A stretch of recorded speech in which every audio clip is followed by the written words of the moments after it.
Përmes një reagimi, komuna e Gostivarit ka reaguar ndaj aktit vandal, që sipas tyre personat të pandërgjegjshëm kanë kryer mbi pronën publike me shënimin e grafiteve me përmbajtje ofenduese.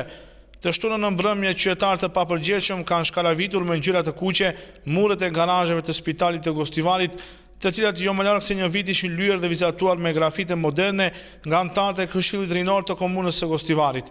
Të neveritur nga aktet vandale mbi pronën publike të qytetarëve të Gostivarit, dënojmë më ashpër sjelljen e papërgjegjshme dhe vandalizmin e aktivistëve partijak të opozitës që në mungesë të vizionit politik, ofertës konkrete për qytetarët dhe pa aftësisë për t'u përgjigjur sukseseve të komunës së Gostivarit dhe kryetarit Nevzat Bejta me alternativë më të mirë qeverisëse,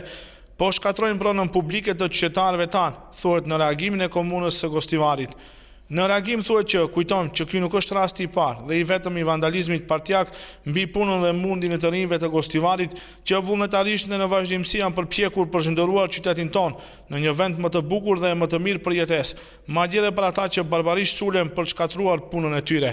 Kjo përpjekje tinëzale nuk ka kapacitet për t'i demotivuar të rinjtë tanë. Përkundrazi, ky është edhe një motiv plus që kësaj force denigruese dhe shkatruese t'i përgjigjen edhe më shumë punë dhe aktivitet për një qytet dinjitos të bukur dhe që ofron mundësi të barabarta për të gjithë. I ftojmë partitë politike që t'ju vënë frerët militantëve të tyre partijak dhe energjinë e tyre vandale ta përdorin për të ndërtuar oferta me të cilat do t'ju japin zgjidhje problemeve të qytetarëve dhe jo të dëmtojnë pronën tonë të përbashkët vijon reagimi. Komuna e Gostivarit, thuhet në komunikat, do t'i merr të gjitha masat për mbrojtjen e pronës publike të qytetarëve dhe vandalët që do ta shkatrojnë atë do të përballen me ligjin dhe organet kompetente.